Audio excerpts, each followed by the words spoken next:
It was the night of August 23, 2001. Air Transat Flight 236, an Airbus A330, took off from Toronto, heading non-stop to Lisbon. Everything seemed perfectly normal. The jet cruised silently 39,000 feet above the dark Atlantic Ocean, a situation commercial pilots handle every day. But something hidden deep inside the aircraft was quietly turning a routine flight into a potential disaster. At this altitude, especially over the vast Atlantic, there's nothing but darkness outside the windows, no land in sight, no lights below, just endless black sky and ocean. Suddenly, the captain noticed something terrifying. The plane was losing fuel. Quickly, and over this part of the ocean, losing fuel means only one thing: danger. Extreme danger. Welcome back to History Short Stories. In this episode, we're telling the unbelievable true story of Flight 236, how it almost crashed in the middle of the ocean, and how two skilled pilots defied all odds to bring it back. Flight 236 was getting ready to depart from Toronto Pearson International Airport. The aircraft, a modern Airbus A330, was only 2 years old and in excellent condition. For the journey ahead, engineers loaded 48 metric tons of fuel, enough for the 7-hour flight to Lisbon.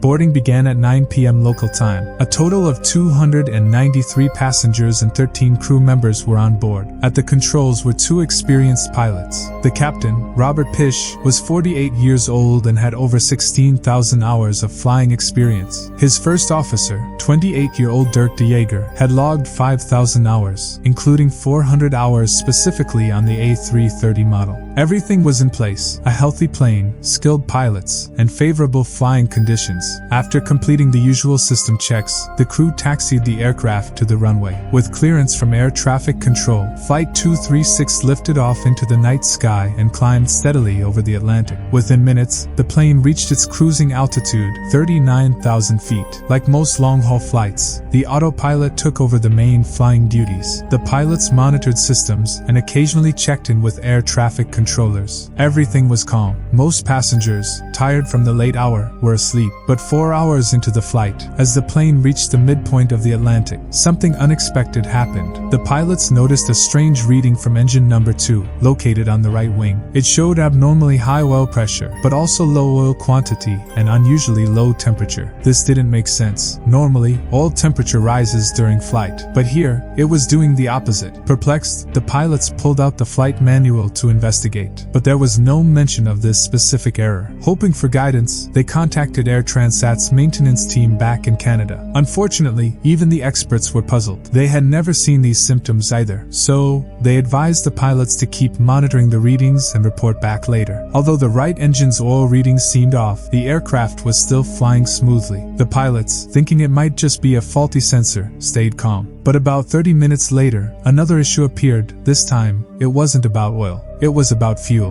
Modern planes like the A330 store fuel in both wings, and it's normally distributed evenly. But the pilots now noticed that the right wing had significantly less fuel than the left. At first, this didn't seem too alarming. Fuel can be transferred during flight using something called a cross-feed valve. The captain opened it, and the fuel from the left wing began moving to the right side. Within a few minutes, the levels evened out again. Crisis averted. At least, that's what they thought. But just 10 minutes later, a far more serious alert popped up. Low fuel warning. Now the captain grew deeply concerned. Not only was the right wing's fuel level dropping again, it was happening fast. Even when adding up the remaining fuel from both sides, it was clear there wasn't enough to make it all the way to Lisbon. This was no longer a small imbalance. Something was very wrong. The pilots quickly looked at their options. In the middle of the Atlantic, choices are limited. But there was one possible lifeline: Terceira Island, part of the Azores archipelago in the Atlantic, belonging to Portugal. It had an airport, and it was their only hope. The captain contacted Santa Maria ATC, informed them of the emergency, and requested an immediate diversion to Terceira. But even as they changed course, they weren't sure if the aircraft could reach the island, or if they would be forced to ditch into the cold, dark ocean. At that point, the plane had around 7 tons of fuel left, about 6% of its full capacity. That might sound like enough, but the fuel was draining too quickly. Something wasn't right. The pilots had to ask, was this just another faulty reading? Or was fuel actually leaking from the aircraft? To find out whether there was a real fuel leak, the captain instructed the cabin crew to inspect the wings. especially the trailing edge of the right wing, where leaks are most likely to be visible. But it was the middle of the night, and the darkness outside made it nearly impossible to see anything clearly. Meanwhile, inside the cockpit, the fuel readings kept dropping fast. The crew realized the aircraft was losing about 1 ton of fuel every 5 minutes. That confirmed it. There was no sensor error. Fuel was leaking. Now came a terrifying realization. They had only 25 minutes worth of fuel left. In constant contact with both air traffic control and Air Transat's maintenance team, the captain was advised to descend the plane from 39,000 to 20,000 feet. The idea was to see if the leak could be better observed or confirmed at a lower altitude. But Captain Piché made a crucial decision. He refused. Why? Because he knew that at 39,000 feet, the plane had a better chance of gliding in case of full engine failure. If they descended now and then lost power, they wouldn't have the altitude needed to glide to safety. That decision would soon prove to be life-saving. And then, the worst happened. The right engine caught fire. Panic began to spread through the plane. Passengers who had been sleeping peacefully were jolted awake. The crew tried to maintain calm, but the tension inside the cabin was unmistakable. People were now aware that something was terribly wrong. With the right engine now dead, the A330 was flying on only one engine. The aircraft started a slow descent, but it was far from over, because minutes later, the unthinkable happened again. The left engine also failed. Flight 236 was now a glider, a 400-ton aircraft with no engines, flying silently in the night sky over the Atlantic Ocean. With both engines shut down, Flight 236 was plunged into complete silence. The only sound was the rushing air outside as the massive aircraft began to glide. Inside the cabin, it was dark. No power, no lights, just fear and silence. In commercial planes like the Airbus A330, almost all systems run on engine power. But this aircraft had one last backup, a ram air turbine, or RAT. It deployed automatically, a small propeller that spins in the airstream to generate just enough electricity to power the essential cockpit instruments. It wasn't much, but it was enough to keep the pilots flying blind with a tiny bit of guidance. At this point, the plane was 120 kilometers, about 75 miles, away from Terceira Airport and had dropped from 39,000 feet to around 30,000. The aircraft had no choice. It had to glide all the way to the runway, or risk crashing into the Atlantic Ocean. In the cabin, the crew began preparing passengers for the worst, a possible ocean landing. And everyone knew what that could mean: impact injuries, drowning, or even hypothermia in the freezing water. The pilots were now flying manually, using only the pitch control stick. The descent rate was about 2,000 feet per minute. At that rate, the plane would either reach the runway in time, or it would fall short and crash into the sea. The stakes could not be higher. When the aircraft was about 15 kilometers away from Terceira, it was still flying at 13,000 feet.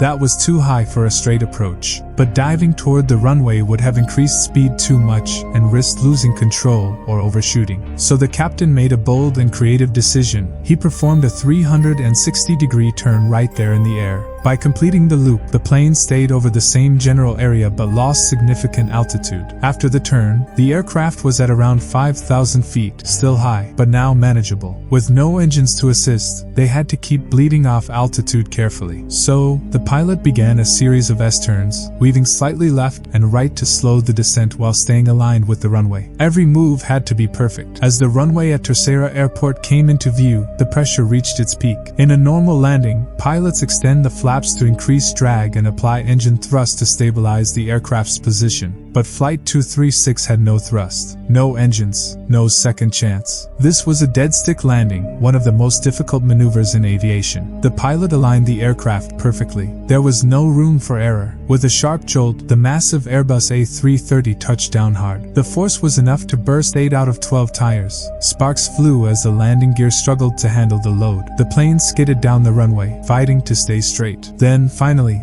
it stopped. After gliding for over 100 kilometers without any power, the aircraft came to a halt. But it wasn't over yet. Flames erupted from the overheated landing gear. Within seconds, the airport's emergency crews, already on standby, rushed in and extinguished the fire. Every single one of the 306 people on board, 293 passengers and 13 crew members, survived. Flight 236 had just made history. It was later confirmed to be the longest successful glide ever performed by a commercial airliner without engine power. So what caused the fuel loss? The investigation revealed that before the flight, a maintenance crew in Toronto had replaced an engine part, but they had used the wrong component. It wasn't made for the A330. The incorrect fit caused vibration during the flight, which eventually ruptured a fuel line. That was the source of the leak. Following this near disaster, Airbus introduced a new system to help pilots detect fuel leaks much earlier during flight. As for the pilots, Captain Robert Piché and First Officer Dirk Dejager, they were honored with the Superior Airmanship Award for their heroic actions and exceptional flying skills. Their courage saved over 300 lives that night and turned a potential tragedy into one of the most incredible survival stories in aviation history. Thank you for watching History Short Stories. If you enjoyed this video, be sure to like, share, and subscribe. We'll see you in the next episode with another amazing true story from the pages of history.